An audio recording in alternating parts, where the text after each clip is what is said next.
Everyone, myself Divya Parmar. Today I am going to present post-colonialism views in the Wretched of the Earth. This is my information. Points to ponder. What is post-colonial literature? About the writer, post-colonial views in novel and citation. So what is post-colonial literature? The term post-colonialism is made with the two words, post and colonialism. So the post means after, and colonialism means colonialism is a word which is derived from a Roman word colonia. Colonia means farm or settlement. Settlement means a people moves in a large groups from one locality to the another locality or places. But after the settlement, people still keep their connectivity with their motherland. So here we find two kinds of a people after settlement. First one is a settlers, and second one is a inhabitant or natives.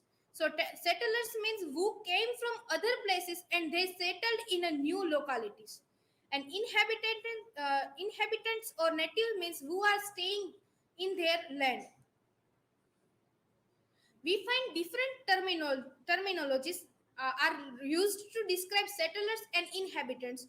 For the settlers, we use a terminologies like colonial power, colonial, colonials, colonialist, and for the inhabitants, we use terminologies like native, primitive, or savage abnormalism. Here, natives or inhabitants are the real owners of the land. So, settlers are people who are coming from another land and settle here. As their point of view of us settlers, they put their views as they want to resettle the society of natives. Where does it come from? The post colonial literature comes from Britain's former colonies in the Caribbean, Africa, and India. Many post colonial writers write in English and focus on common themes such as struggle for independence, immigration, national identity, elegance, and childhood. What is the post colonial theory?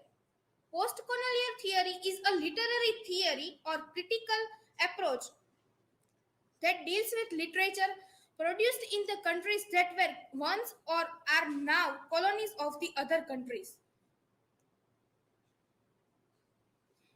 It may also deals with the literature written in or by citizens of the colonizing countries that takes a colonies to their peoples as its subjects matter. The theory is based around the concept of the otherness and the resistance. Postcolonial theory became the part of the critical toolbox in 1970s, and many practitioners credit Edward Said book Orientalism as the being of a founding work.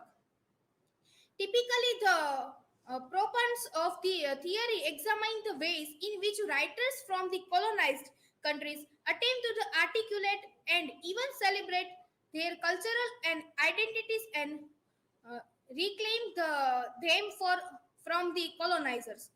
They also examine the ways in which the literature of the colonial powers is used to justify colonialism through the prepositions of the images of the colonized as inferior. So, in the view, when we see the settlers and inhabitants, the inhabitants view always in the place of the inferior, and settlers as in the place of the power, politics, and that place where they are in the position of a power, they can give reform or resettle the inhabitants. However, the attempts at the coming up a single definition of post-colonial theory have proved a controversial, and some writers have strongly critiqued the wall concept, and Frantz Fanon is one of them. So, about the writer, Frantz Fanon is in full Frantz Omar Fanon, born on July 20, 1925, fought the France, Martinique, and died on December 6, 1961. He was West Indian psychoanalyst and social philosopher, known for the theory that same neuroses are socially generated, and for his writings on behalf of the national liberation of colonial peoples. His critics influenced subsequent generations of the thinkers and executives.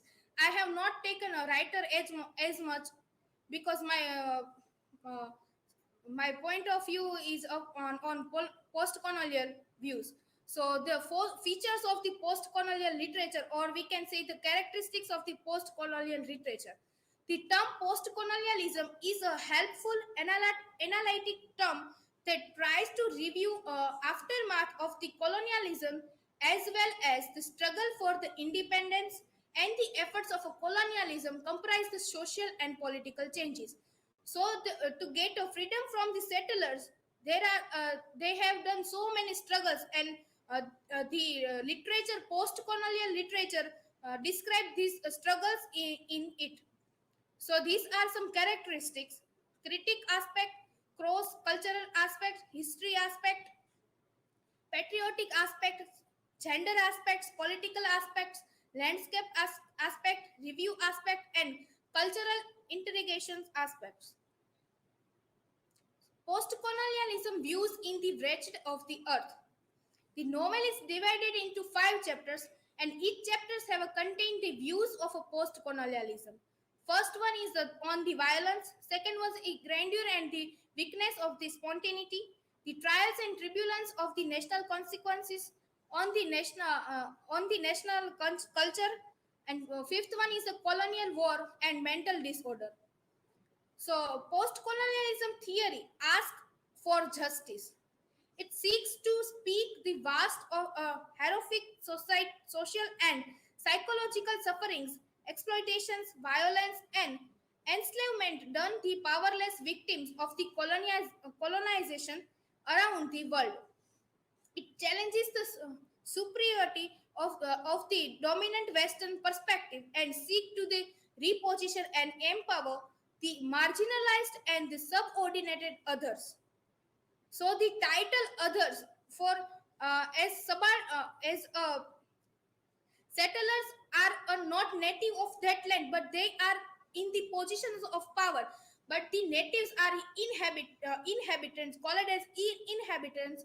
But these settlers are others, but they are in the power, and uh, the real native or the owner of the land are in at the place of the others, or uh, it pushes back to the resist uh, paternalistic and the patriarchal foreign practices that dismiss the local thought, culture, and practices as uniformed, barbarian, and irrational. Here, in first, when we read the first chapter, here we find that Frantz Fanon has used the metaphor of the man for the settlers. As the we can see in the patriarchal society, the man is in the power. So as when we see the society, settlers are in the power.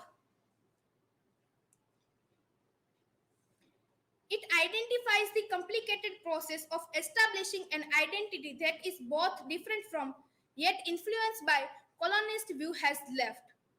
In the first chapter, we can see the post colonial view of violence. As the title of the chapter, Fanon puts his view on violence, and according to him, the act of decolonization will always involve the violence. So, settlers has used the violence to reform or resettle the inhabitants. So, for the decolonization, we also need the violence, history, politics, and cultural aspects. We find in the first chapter that the working class have a less power, exploitations in education, religion, and morality. A gender aspect can be seen in the second chapter of the novel. So, in the second chapter, Fanon talks about the colonized intellectuals. Intellectuals of the political parties remain limited to metropolitan areas, even the rural population, and that's how the exercise of violence, the anti-colonial subjectivity becomes the possible. The third chapter talks about the once of the colonization ended. After the situation class conflicts, when once with the violence or without violence, when the colonization ends, in society there are so many problems, and first problem is discussed as the class conflicts. Idea of the education, religion and freedom for the human rights.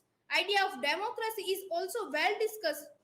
Fourth chapter talks about the national culture, where the idea of a colonized intellectual who has been educated by colonist by react against him. So as the part of a resettle the inhabitants, they are first give the education or the information uh, to live a right way as they want to live inhabitants. So here the fourth chapter, uh, intellectual who has been educated by the colonist and but the reacts against him for the decolonization. Fifth chapter talks about the colonial wars and mental disorders. Here we can find the mental disorder kinds of things which we can be put as a critical aspects of post-colonial literature. After the World War, psychologists observed the disorder like post-traumatic stress disorder from the soldiers and civilians who witnessed destructions. When we there is a famous line in post-colonialism that when there is no, still we cannot know the story of the lion uh, at the at he it not learn to write. We are only know the story of a hunter. It is the when we listen a story of colonials, we are there is a, must be a story of inhabitants also. uh, so this is the in post colonial literature we find that the effect, uh, positive effect or negative effect in the by the settlements settlers do with them. Thank you. This is my work citation.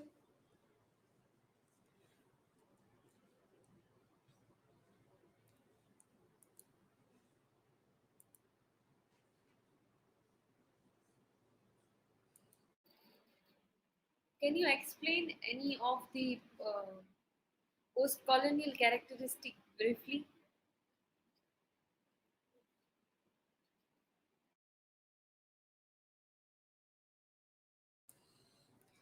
There is in post-colonial characteristics, there is a political aspect. So when we see settlers and inhabitants in the stage of politics, there are always settlers who are not the real native of the land, but they are in the position of power, and they said their aim is to resettle or rearrange the uh, living style of or the place of inhabitants. But in the real sense, their aim is not like that. There is so many political aspects behind that. So these characteristics we can see in the post-colonial literature.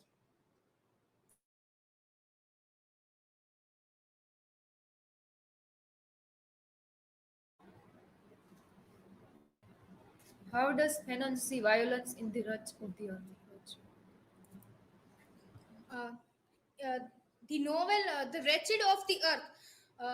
First chapter's title is the violence, and in that Fanon described that for set a rule the settlers using the term violence, and so for that for decolonization we also need the term violence. So Fanon's view about the violence is that we have to accept the term of violence to become a free from that.